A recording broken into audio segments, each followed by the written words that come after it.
Hey guys, it's Kate and Ant here from Empowered Lifestyles. It's been a little while since we've had a chance to sit down and record a podcast and get in front of you, and we've got so much news to share with you.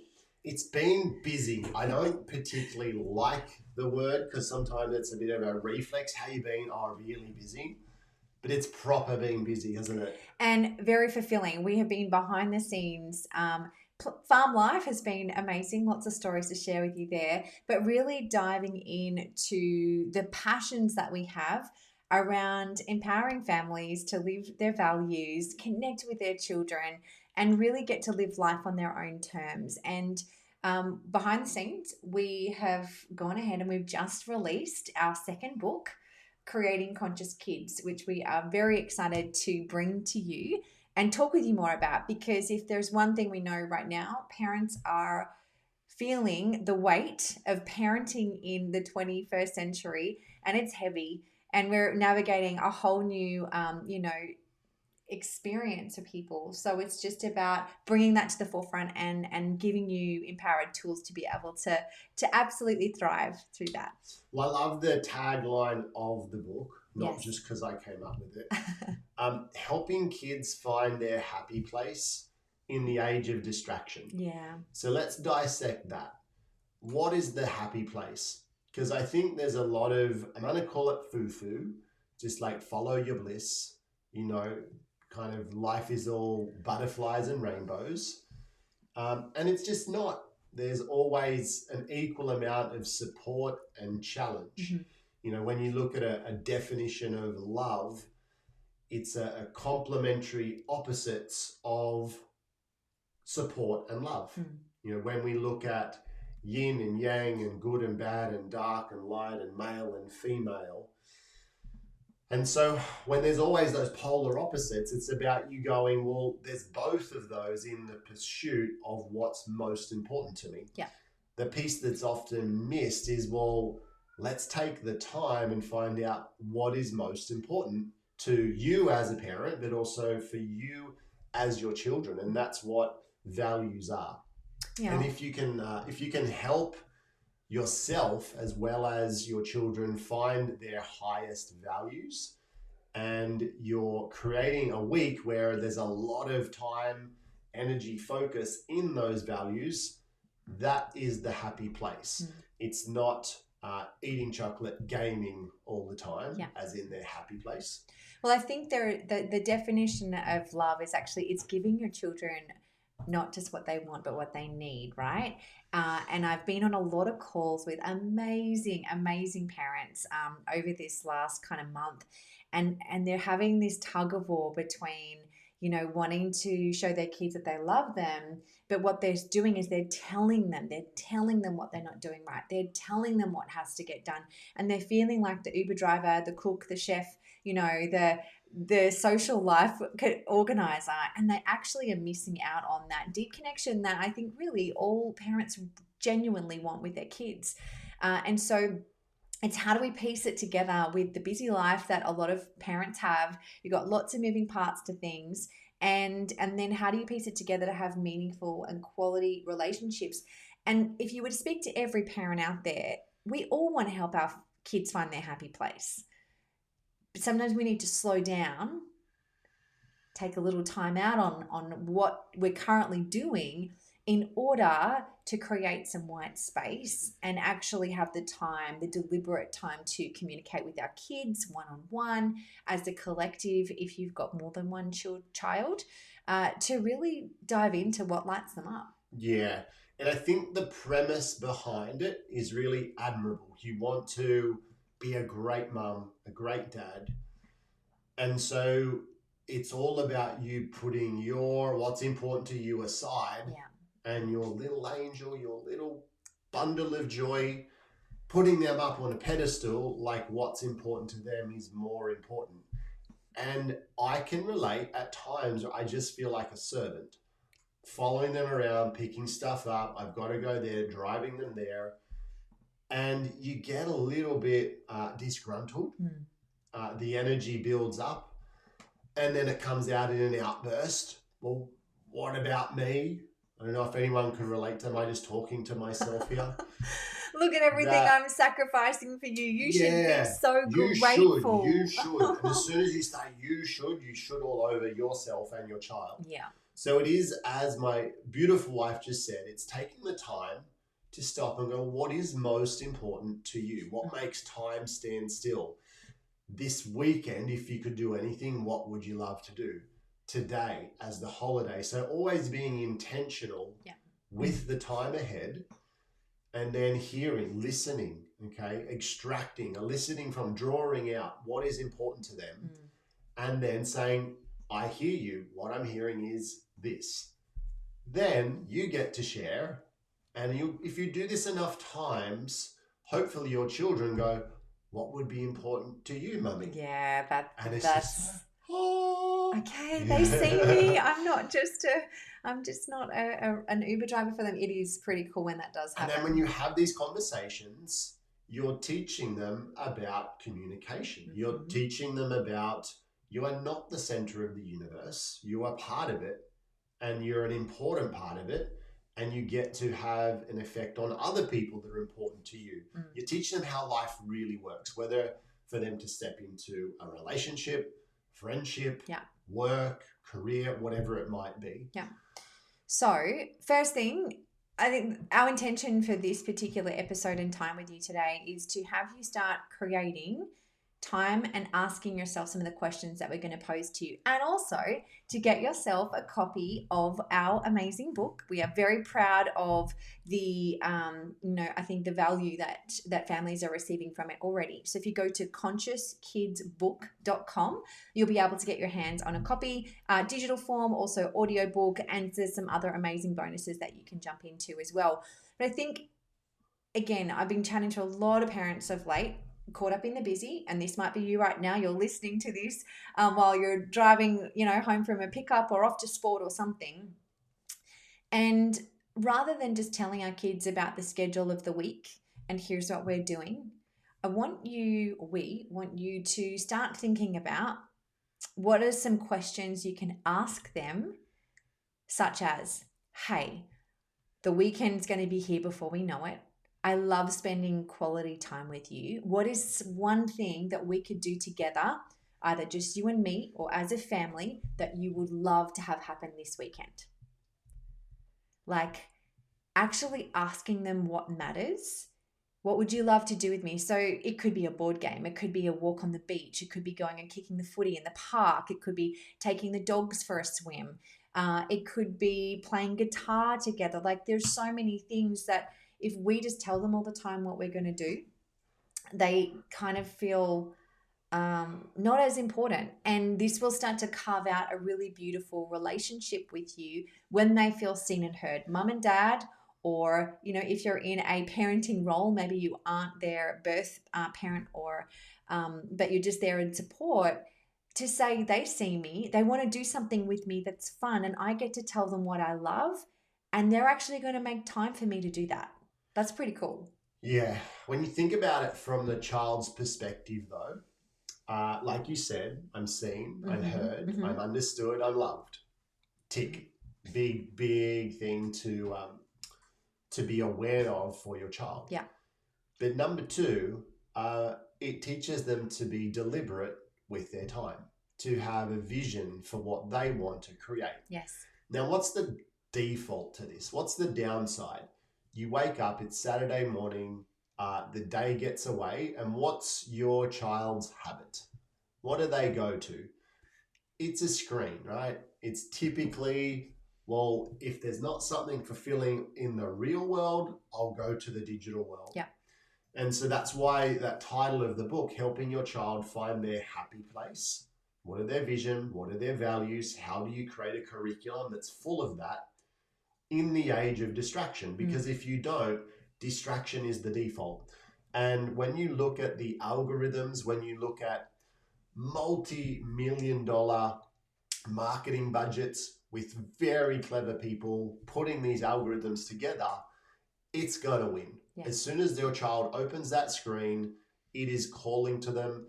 It already has a digital profile of your child, of everything they've ever watched, ever seen, and it's been tagged at a different time of the day, And so it's clever, whether it's Facebook, TikTok, YouTube, whatever it might be. The data it has collected on your children will blow your mind.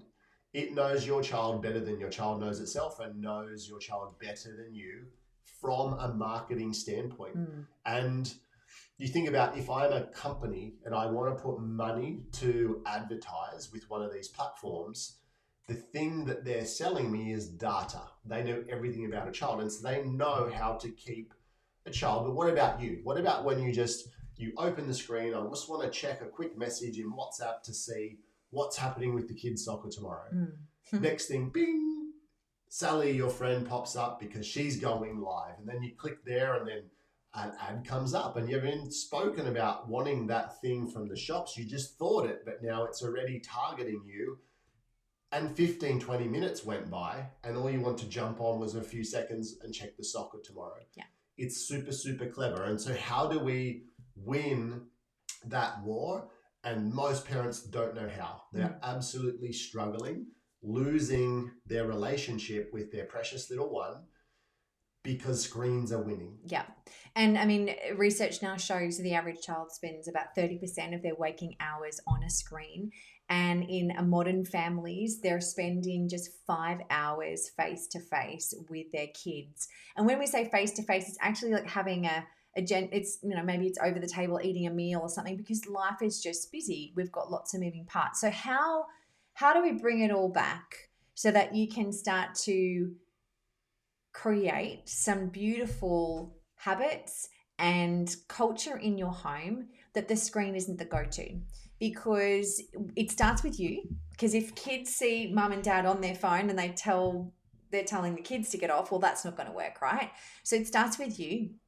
And it could look something like having a box that everyone's technology goes into at a certain time of the afternoon. And then from then until an agreed upon time, it's quality time, it's family, it's board games, it's pets, it's reading, it's homework, it's cooking a meal together, whatever that might look like. And it doesn't matter what's going on, airplane mode, and everyone is present together. That could be something that you might want to implement. Another thing you could do is, you know, having tech-free time, or where, you know, one of the things that we had the kids say to us when, hey, what would you love to do with us? They were like, we want to play a video game with you. And we're like, oh, no. I did that. You didn't. You used to love Sonic the I Hedgehog. did. And so I can relate to that feeling. So, you know, but if they want to do it with you, then it's about asking them, okay, what do you love about this? What are you learning about this? How is this challenging you? Asking good questions rather than just having a hard no. Because let's be real, we can't avoid technology. It's around us. It's forming a part of the way we do life, right? So that's how do we embrace it, but use it wisely. If you are recognizing your children love fishing or art or photography or whatever it might be, then maybe there's videos that they can be watching if they are having screen time, where they're learning something, where they're actually doing something that's adding to their passions and up-leveling their skill, versus just mindless scrolling and things like that too. Or we can come from it from the other way. I had this experience. I walked in and the kids are all sitting there watching YouTube, but they're watching a gamer play a game and commentate what he's doing. And I lost it. I was like, either you be the person doing this and being the role model for others, or just play the game. I didn't understand. And so I had this outburst and I walked out of the room, and then I came to, and I thought, I just totally disregarded what they value. Mm-hmm. Of all the things they could be doing in that moment, of where we live, by the beach, all the things they could do, that was what they were choosing to do. So somewhere in their little hearts, it's important to them. So I went back in and I sat with them. I said, tell me what you love about this. What excites you about it? What makes you laugh? And I got in and I saw what they were looking at through their eyes. And I was like, oh my gosh, I've been such an idiot, because I've come in kind of pushing my values on them instead of, wait a second, let's see what the world looks like from their perspective. And the guy was incredibly funny. He was creative. He was giving them tips on how to succeed. And so if you can extract that and then you want to kind of suck them out of that screen world into the real world, you've got the recipe now. You know what they look for and what brings them joy. And so if they're looking for adventure and how to overcome things, how about you just look at how do you gamify your life? How do you gamify your weekend? Let's go on a treasure hunt. Let's do whatever's relatable to them. Our little boy, he'll watch fishing videos all the time. Well, it's a pretty easy hint. Well, let's actually just go fishing instead of watching people fish. Yeah. So our challenge to you as you listen to this episode is to start to think about the family dynamics that you have, the ages of your kids. If you've got little ones, obviously you're going to be leading this a little bit more. But, you know, if your children can have a conversation with you, like 4, 5, 6 years old and above, there's no reason why you can't sit down and say, hey, I want to have a really special weekend with you this weekend. I'd love to know what are some things that you want to do just with mum or just with dad or just with an auntie or whoever it might be. And what do you love to do as a collective that maybe we've done before that you had lots of fun, that we haven't done it in a while? What's something you'd love to learn? And actually go into quality time with a plan that is actually speaking to the values of your children. When you do that, the fun, the connection, the distraction disappears, and you just get to really step into quality time with your little ones or big ones on a whole new level, which is so special and rewarding.